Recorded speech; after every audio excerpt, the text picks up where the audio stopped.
Hello students, आज हम director of education की तरफ से क्लास 9th की वर्कशीट 8 करेंगे सब्जेक्ट साइंस।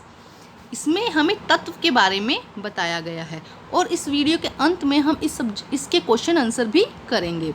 तो अभी देखते हैं यहाँ पे क्या लिखा है। दीदी, अभी जो हमने पदार्थ देखे हैं विलयन, कोलाइड और निलंबन, इनके बारे में हम पहले पढ़ चुके हैं।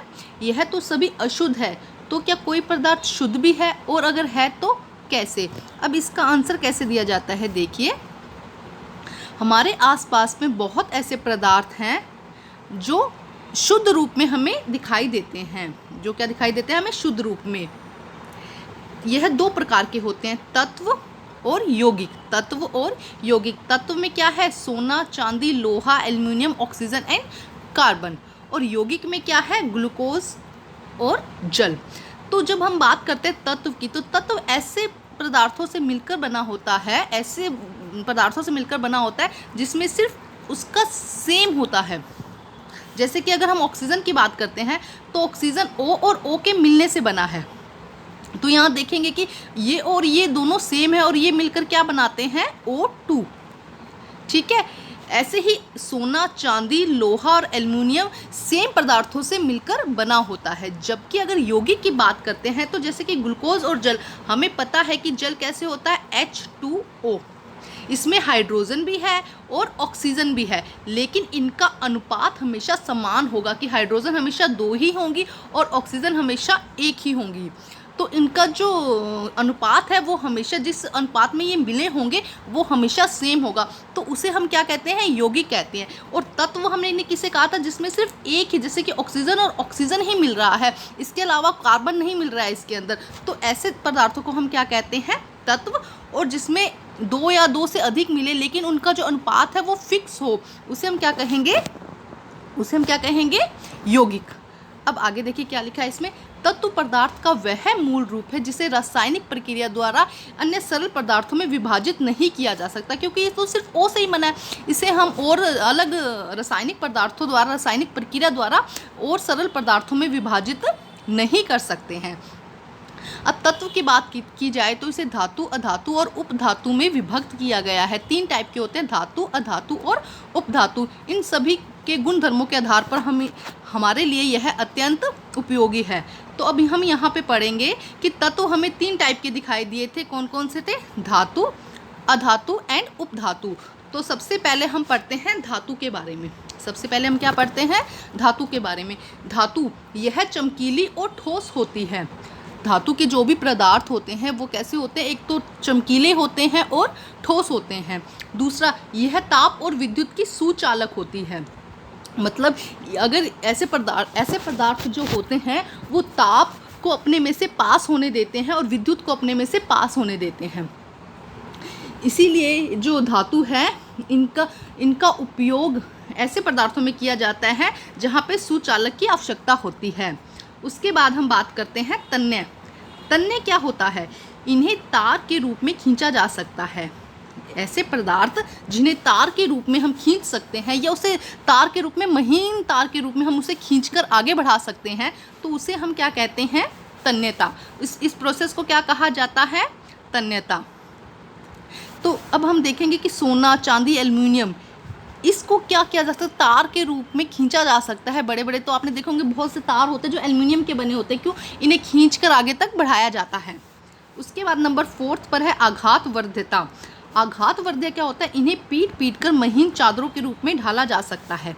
इन्हें पीट कर महीन चादरों के रूप में ढाला जा सकता है। जैसे कि लोहा, सोना, तांबा, अगर इन्हें हम ज़ोर ज़ोर से धातु को पीटते हैं, इन धातुओं को अगर ज़ोर ज़ोर से पीटा जाता है तो एक पतली चादर के रूप में चेंज हो जाते हैं।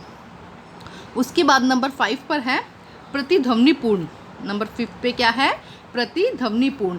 मतलब कि जब इन पर आघात किया जाता है तो प्रतिध्वनि सुनाई देती है, आवाज़ सुनाई देती है। अगर लोहे की चीज़ को अगर हम पीटते हैं किसी भारी चीज़ से तो क्या होगा? हमें उसकी आवाज़ सुनाई देगी। तो इसे क्या कहा जाता है? प्रतिध्वनिपूर्ण। तो अभी हमने देखा कि धातुओं के 5 गुण हैं। सबसे पहले कि ये चमकीली और ठोस थी, सुचालक थी, तन्य थी, आघातवर्ध्य थी और लास्ट में प्रतिध्वनि होती है। अब हम बात करते हैं अधातु की। अधातु चमकीली नहीं होती। सबसे पहले जो अधातुएं हैं वो चमकीली नहीं होती हैं। जैसे कि कोयला, कोयला क्या है? अधातु है, तो ये चमकीली नहीं होती है।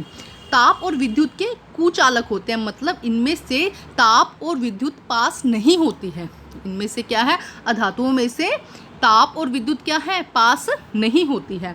उसके बाद नंबर 3 पर है तन्य और आघात वर्धता होती है, मतलब इसे ना तो हम तार के रूप में खींचकर बना सकते हैं और ना ही पीट कर चादरों के रूप में ढाला जा सकता है।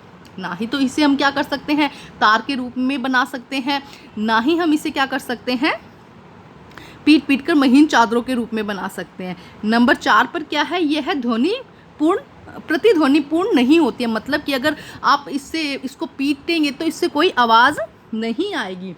उसके बाद नंबर 5 पर है सामान्यतः अधातु द्रव अथवा गैसीय अवस्था में होती है, जैसे कि hydrogen, carbon, iodine, bromine and chlorine. ये कैसी अवस्था में होती है? गैसीय अवस्था में, जबकि वो हमने पढ़ी थी ठोस अवस्था में होती है। धातु कैसी अवस्था में होती है? ज़्यादातर ठोस अवस्था में। उसके बाद हम बात करते हैं उपधातु की। तो धातु से और अधातु से मिलकर क्या बनता है? उपधातु। तो वह तत्व जो धातु और अधातुओं के बीच के गुणों को दर्शाते हैं उन्हें हम उपधातु कहते हैं। एक बार फिर पढ़ेंगे हम, वह तत्व जो धातु और अधातुओं के बीच के गुणों को दर्शाते हैं उन्हें हम क्या कहते हैं? उपधातु। इसके एग्जाम्पल है बोरोन, सिलिकॉन एंड जर्मेनियम। इसके एग्जाम्पल क्या हैं? Boron, silicon and germanium. अब हम इसके क्वेश्चन आंसर करते हैं। तो सबसे फर्स्ट क्वेश्चन है पहला, तत्व किसे कहते हैं? यह मिश्रण से किस प्रकार भिन्न है? तो तत्व की डेफिनेशन हमने सबसे ऊपर पढ़ी थी। क्या थी तत्व की डेफिनेशन? तत्व वह पदार्थ है, वह मूल रूप है जिसे रासायनिक प्रक्रिया द्वारा अन्य सरल पदार्थों में विभाजित नहीं किया जा सकता। ये शुद्ध रूप है, ये किसी पदार्थ का शुद्ध रूप है, इसे हम अन्य रासायनिक पदार्थों द्वारा में विभाजित नहीं कर सकते हैं। नंबर 2 इसका क्वेश्चन देखते हैं। सेकंड क्वेश्चन क्या है? खाना पकाने के लिए एल्युमिनियम के बर्तनों का उपयोग क्यों किया जाता है? यहाँ एल्युमिनियम के कौन से गुण का प्रयोग किया गया है? खाना बनाने के एल्युमिनियम का बर्तनों का प्रयोग क्यों किया जाता है? क्योंकि ये विद्युत के क्या होते हैं? ताप के क्या होते हैं? सुचालक होते हैं। जब खाना इसके अंदर रखा जाएगा तो ताप उसके अंदर पास होगा, जिससे कि खाना जल्दी बन जाएगा। तो ये क्या होते हैं? विद्युत के सुचालक होते हैं, जिससे खाना आसानी से पक जाएगा। क्या कोयला, कार्बन का प्रयोग घरों में प्रयुक्त होने वाले तारों के लिए किया जा सकता है? जो कोयला है उसका उपयोग तारों के लिए किया जा सकता है? नहीं, क्योंकि हमने पढ़ा है कि कोयला क्या है? एक अधातु है, और जब उसे तारों के रूप में पीटेंगे उसको तो क्या होगा? पीट कर महीन बनाया जाएगा तो वो टूट जाएगा, चूरा चूरा हो जाएगा, लेकिन उसे क्या नहीं बन सकता? तार नहीं बन सकते। ये समझ में आया? क्योंकि उसके अंदर क्या नहीं है? उसके अंदर तन्यता का गुण नहीं है। उसके अंदर क्या नहीं है? उसके अंदर तन्यता का गुण नहीं है। ठीक है।